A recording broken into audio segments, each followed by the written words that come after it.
Welcome to Dropping In, a podcast of storytelling and interviews with your host, Winter Olympian Mercedes Nickel. Thank you so much for dropping in on episode 47 today. This is series 5. We are discussing the shoulder season blues. How are you feeling?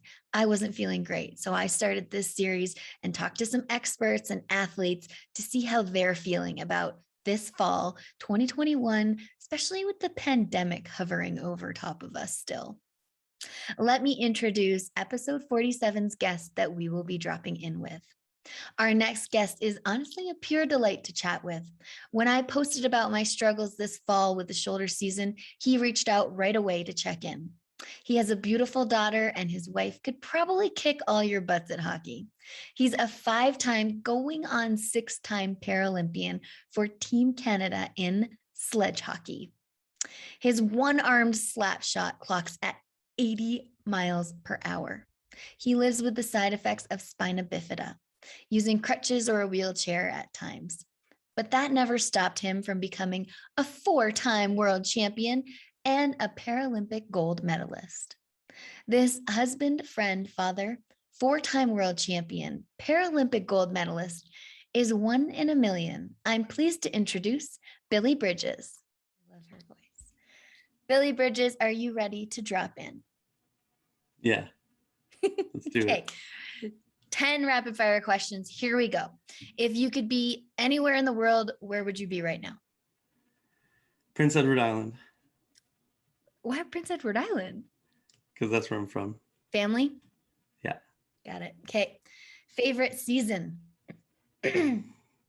Summer. Yeah, good one. Number 3, big city or small town? It's got to be big city now. I'm so used to everything being so close. It's got to be the big city, but Okay. I am a small town kid. There we go. Number 4, when people ask you how you're doing, are you actually honest with them? No. That was No, never. Never, ever. How you doing? No. Good. Automatic response. Great. Nice. Okay. Number 5, how are you feeling about the global pandemic? I mean, same as everyone else, I'm sure. Tired of it. Yeah. I mean, it's devastating. The effects are terrible, and convincing people of the effects is terrible. I'm just so over it. Yeah, for sure. Number 6, to lighten the mood, if you could have any superpower in the world, what would it be? I think to control time. Ooh. What would you do? I think about this all the time. Like, you could do anything you wanted. Like, I could become a doctor and I could fail the test 100 times and I could cheat to get it. And it wouldn't make that big of a deal, because once I'm in surgery and I work on a patient, if it fails, I just go back and do it again. Like, there you go. I could have a 20-hour nap in the middle of the surgery. Like, no one would know. I think it'd be great. No. I love it. Okay. Controlling time. Number 7, when you think of shoulder season, what's the first thing that comes to mind? What is shoulder season? I know. Okay. So shoulder season is like fall and spring, because it's changing from I think it's changing from awesome summer to awesome winter, but there's this lull of nothing happening. So in both those times, those seasons, is the best fishing. And I am an avid fisherman for my own mental health. And so I actually kind of love it. Okay. So so fishing is the first thing that comes to mind.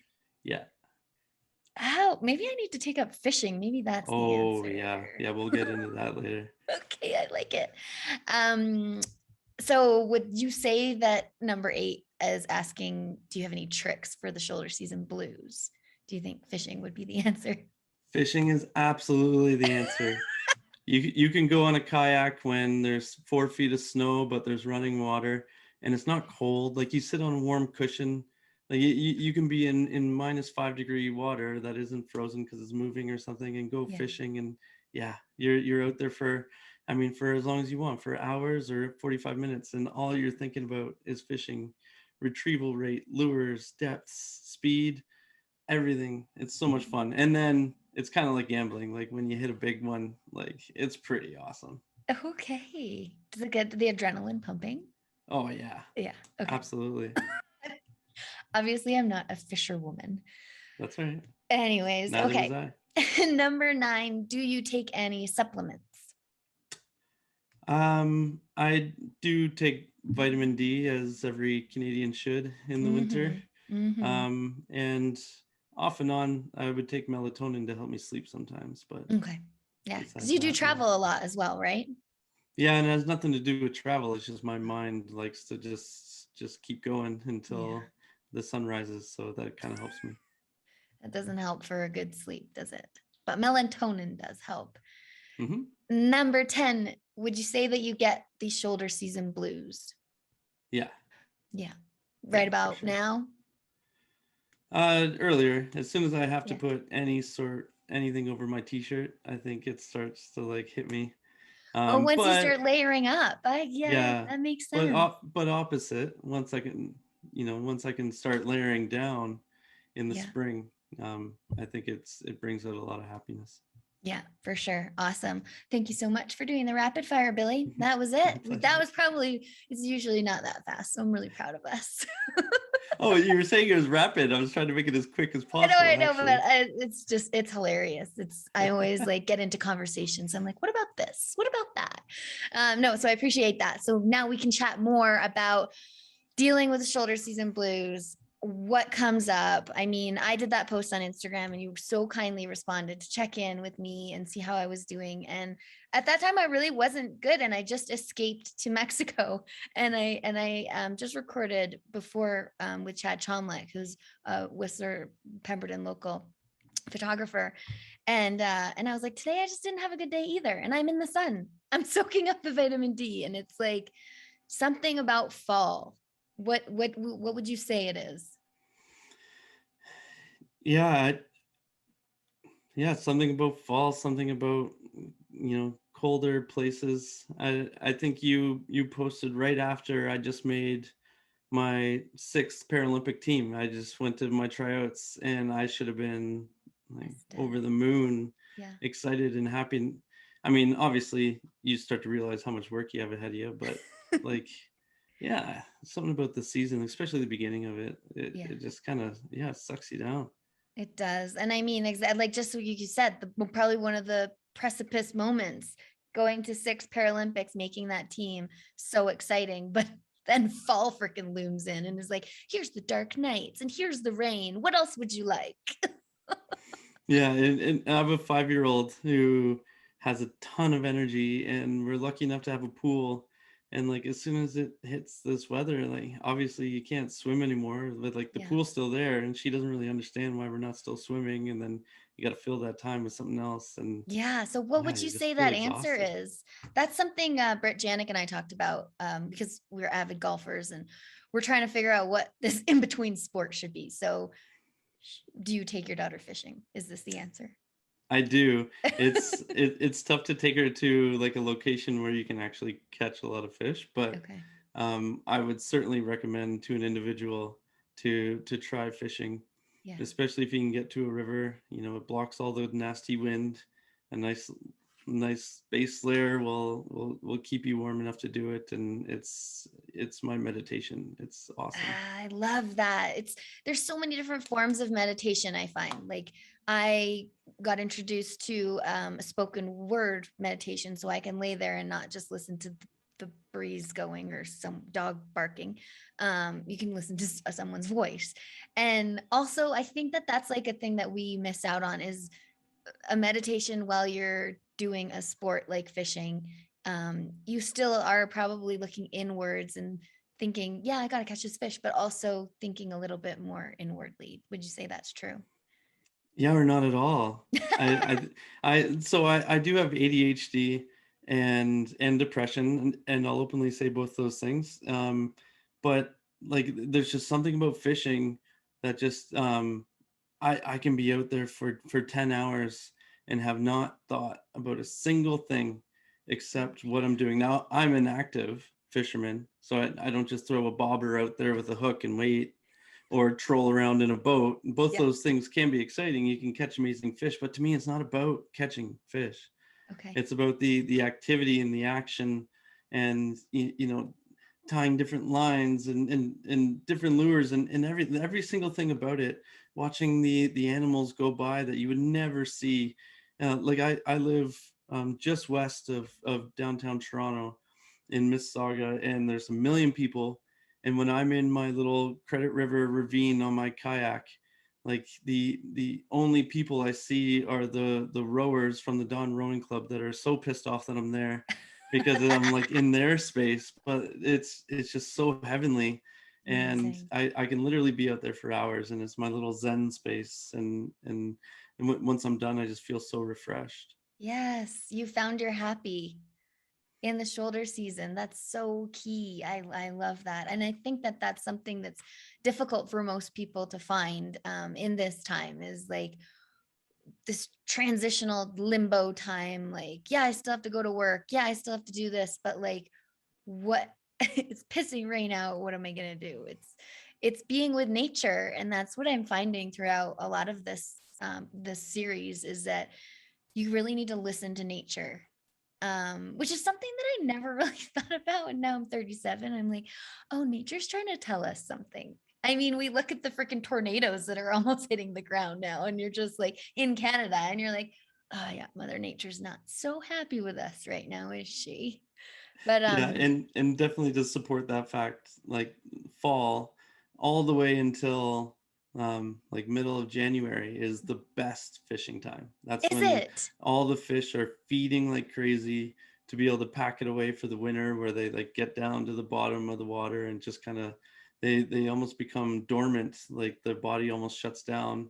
So to keep that alive, to stay alive for the entire winter, they have to put on the feed bag, and so you can clean them up, which makes it even more fun. Just go get them. Just go get them. So how do you fit fishing in with all your training? Obviously, you're going to your 6th Paralympics, which that's a lot of life, my friend. How do you fit fishing in? Yeah, it is a lot. Um, I mean, it's just prioritizing. Like that's one thing I've had to learn, is to make things that make you happy. Yeah. You need to learn how to make those a priority, because so many times it's, you get caught up with your training, and you get caught up with your work and trying to be a good father and a good husband and but like if you don't do those things, because it's so easy to say, no, I don't have time to do that. I shouldn't do that. Yeah. And really you should. Mm-hmm. If you have that thing that makes you happy, that isn't detrimental to everyone around you, I mean, Totally. you have to prioritize it and make it something that you need to do. I think that's a really good tip for Like everyone out there. you can ask my wife. I don't wake up early for anything except maybe the kid, if she like is super loud. But like I will get up way before the sun rises to get out there on my kayak or on my boat, and I'm already fishing for half an hour before the sun even starts to come up. Isn't that a beautiful thing, is to find the things that you love, and that is something that will wake you up in the morning. That's something I struggle with in that shoulder season. Like, I would wake up super early to play golf. I would wake up super early to go snowboarding. I'm super passionate about those things. But when it's that shoulder season, I don't have either of those. So I'm trying to find something. Like, I don't want to wake up and go work out. Like, that's really hard. At least you have a team waiting for you at the gym. Well, when I'm with the team. Okay. But when being on a national team with guys from Prince George to Newfoundland. Oh, you're like all across the country. A lot of times we are just training on our own. I would Zoom them. I would be like, we're being accountable to each other. We're in this together. Well, that we all have to submit heart rate files for every single workout, and ice time and cardio. And so at every single week we get to see each other's. So at least we know that we're all going through it together. Yeah. Yeah. Oh, that would be important. Like a little bit of competition in there, wouldn't it? A little bit. Yeah. We're not competitive at all, are we? Oh, Billy, you're hilarious. You, what's the thing that you always told me before this next Olympics? Because I've gone to 4 games. Yeah, you 4 need to games. strive for 5. Yeah. Strive for 5. And I was like, no. The hope is still there. Like it hasn't happened yet. I will not be going to Beijing. Thank you very much. I That's did fair. get to go to the Youth Olympics though and be a mentor there, which was really nice. So I kind of went to 5. Mhm. I didn't compete though. So funny. Too funny. Any other tidbits for people out there that might be struggling with mental health over this time? I mean, yeah, it's tough. Like you need to have your routine and your schedule and stick to it. That's something that I'm a very spontaneous person. I like to live in the moment. Yeah. But certainly it's hard to be a successful athlete or successful in the workplace or anywhere if you don't have that routine and that schedule. And as much as working out on your own in the morning sucks, if it is something that makes you happier, you gotta just put it in the schedule. Yeah. And then when you see something in the schedule for the next day, you set your alarm. Yeah. If it's not there and you're like, oh, maybe I will, you're not getting up. I know. It's it's a Yoda quote, like you do or do not, like there's no try, like try and we'll see. Like if you like think it'll make you happy, then set it in the schedule. And I don't know about everybody else, but I know certainly I am the most motivated ever as soon as I'm trying to close my eyes on the pillow. Like that's when I've solved all of the world's problems. And if I don't write them down or schedule something to, like, the next day, it's like I have a headache, this sucks, I didn't sleep, but if I schedule it, then I'll get up and I'll do it. And then Yeah, that is like a self-motivation button, is putting things in the calendar. And I had a psychologist on and she was like, do you know what? I color code things in my calendar, and I color code time for social time. And you make that a color. And I was like, that's something like I just don't do. Like I thrive when I'm around people. And I live alone. And so if I don't actually schedule times with people, then I got an issue. I'm going to be like moping around the house, not leaving my house, especially if it's raining.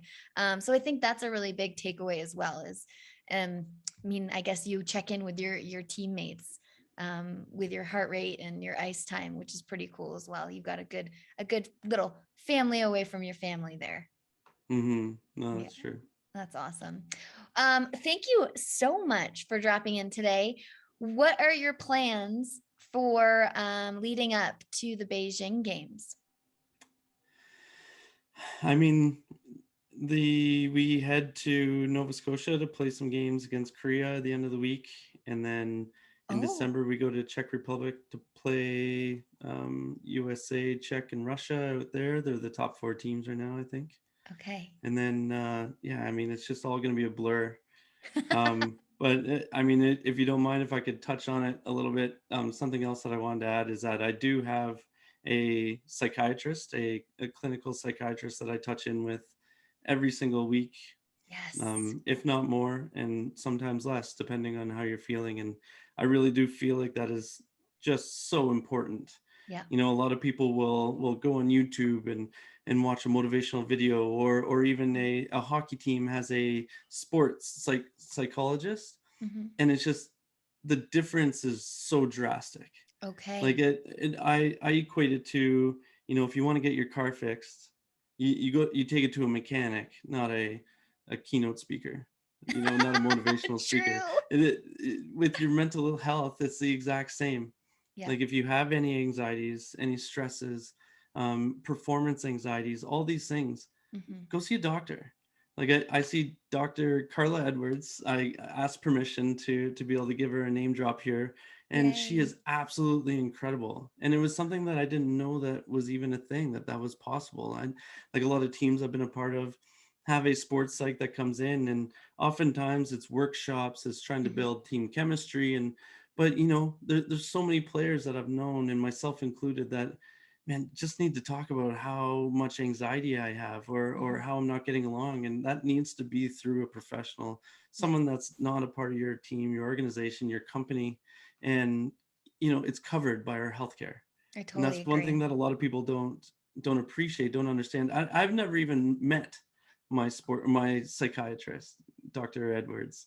Like I think she came to one of my games once, and I kind of said hi, but it's all been online, or it's all been over the phone, and that's available to anyone. They can ask their doctor to be sent to a psychiatrist that they can speak with, and you can find someone that works for you, and treat it more like an oil change, like something that you need to do all the time, and have those check-ins, and make it like a friend, because then you'll open up, and when you share these things to an actual professional doctor, it goes a long way.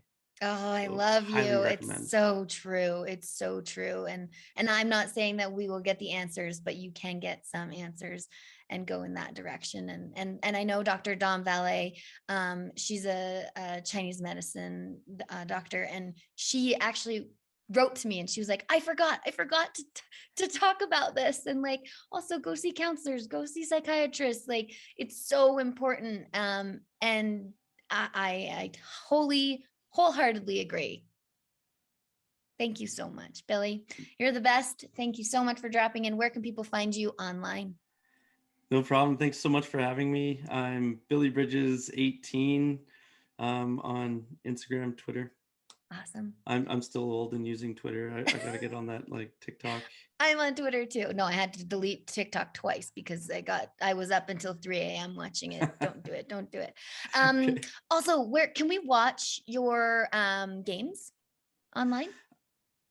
So I mean, a lot of our kind of local games are like streamed last minute on Hockey TV. Okay. And I would usually post those links, but honestly, if anyone's interested, just go onto YouTube and type in Team Canada Para Hockey or Team Canada Sledge Hockey, and all of our games that we played at the big championships in the last 10 years are all there. So I highly recommend, if you want to see it, go check it out.